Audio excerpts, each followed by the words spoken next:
Hello, welcome to another toneless landscape oil painting demonstration.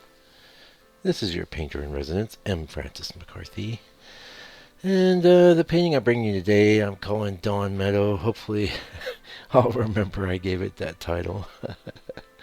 But, okay, this is a story behind this. I put some reference together for what I was hoping to be a very large painting, and it had some issues that I just thought were problematic, and so I really worked with the reference a lot to try and deal with these issues, but ultimately I decided to try and go ahead and execute it as a 5x7 and just see how it went. And I'm pretty happy with the 5x7. I might even try it again at a like 8x12 or something like that. I'm not convinced it's going to be really great large, although maybe we'll see. You can let me know what you think. But I ended up being real happy with this painting and really enjoyed doing the process. And I didn't do a live recording on this one. I figured I would just go ahead and record it and speed it up and do a 15-minute. But that's what I'm doing right now. And so this is what I did today in the studio.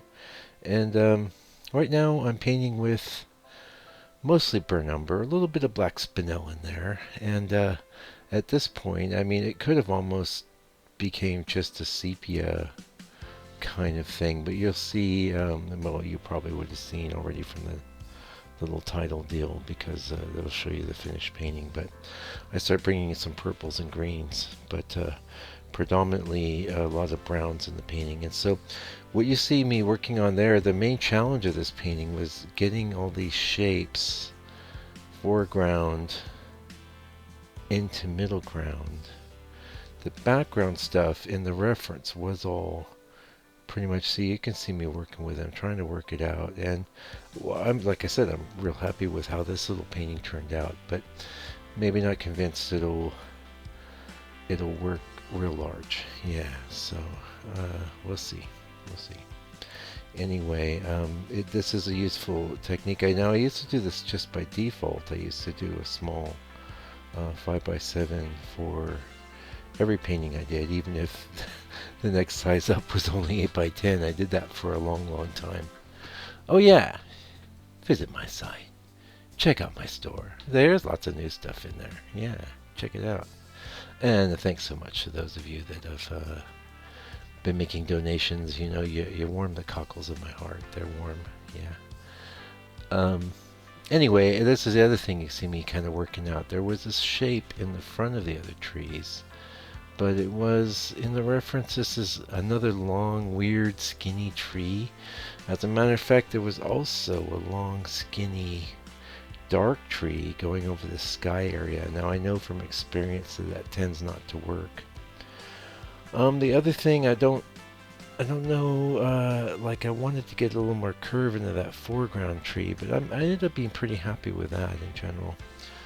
By the way, so you see me going in and out with a little bit of black spinel over the umber stuff I did, and just darken it and kind of getting things set up and ready for some color. I had the colors pre-mixed, like I say, ochres, browns, into purples, into greens. It's still quite a limited palette, but not a full lot sepia palette because of the purple. And the purple that I used was the dioxine purple, and I used quite a lot of crimson too. So you can, dioxine on its own just gives you a kind of a cool purple. When you bring in the crimson, it gives you a more reddy purple, violet sort of tone. And I would keep trying to push that into like a complementary purple. So sometimes first thing I might do is throw in some yellow ochre. Now that is complementary, but it does lighten it. The main thing with dioxine is it's such a dark color. You've got to throw in some white, and a lot of times I like ochre because just the white gives you a real kind of fakey result. Alright, now you see me coming in with the sky, and that's, you know, some ochre. You know, a little bit of burnt umber in that, and a little bit of burnt sienna as well. and maybe a bit of white, but the sky is kind of mostly yellow. These are the clouds in there. And I might, I don't actually know if I'll do any more to this. I'm real happy with the way it is, and I really enjoy doing little 5x7 paintings because it's such a small size, you really can't. I mean, you could overdo it, and I have, but usually I'm pretty happy just to keep things kind of gestural and get it down, get it looking good. Like this drawing, I got it. I'm pretty happy with that, and I do think that's solid. I'm looking at it now. I'm thinking, whether well, this is the thing. You've got to work up to certain things. Like for me, doing good paintings at larger sizes, it's got to be really solid. That's one of the reasons why.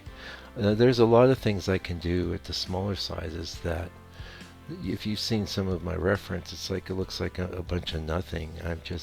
But I make a nice painting out of it.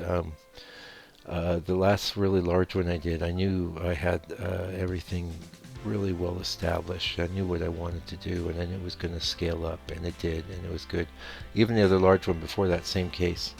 This one, yeah, I'm basically just trying to avoid the situation I found myself in around maybe 2015, 2016, where I was doing quite a lot of larger things, but I didn't always feel that they were as strong as I wanted, and I didn't always feel like I could pull it off. And I don't like a lot of those paintings very much. So well, some of them are okay, they're good, and they're saleable. And I might make a distinction, like I always think of it in these terms. You're deceased.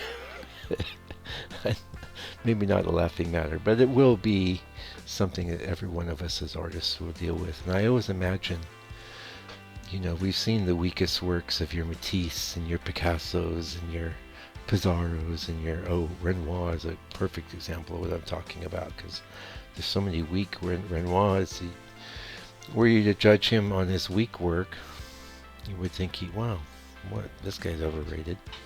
When you see his good stuff, you go, wow, no, he's awesome.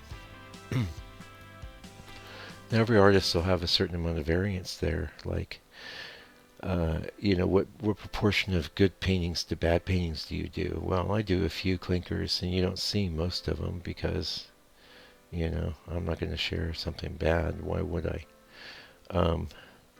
I have shared things that were not amazing, and that's okay. If it's so, getting to my point, think of it this way: would you be ashamed to be identified with this if it was the only painting of yours that someone knew you by? Right? That's how I think of it. And actually, at this point, where this painting is at, I was really, really digging it. There's a lot of things I like about it, but there's a lot of things I can pull off on the small size if this was scaled up. You see the extreme simplification of the forms that I did, and the values too. Now, what I will be doing is bringing in some areas into those dark areas in the middle ground, and you'll see. We're not that far off. This is a 15-minute video. That's the other thing too. I thought, this would be good. Do a little 15-minute. I am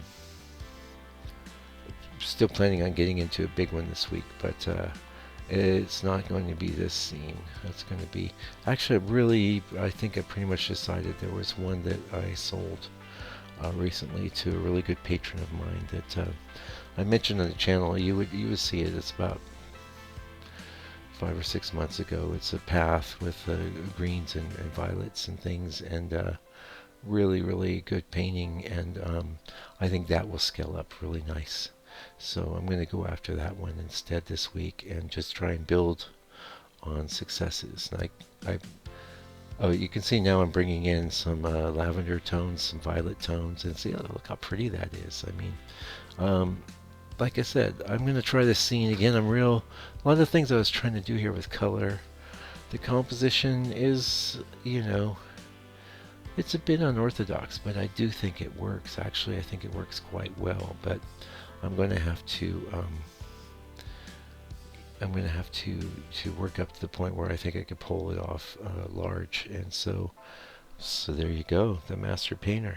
We all have challenges though, and we're ideally you're hitting those, but like you don't want to challenge yourself with everything you do. I mean, that is just going to be demoralizing because you're going to fail too much.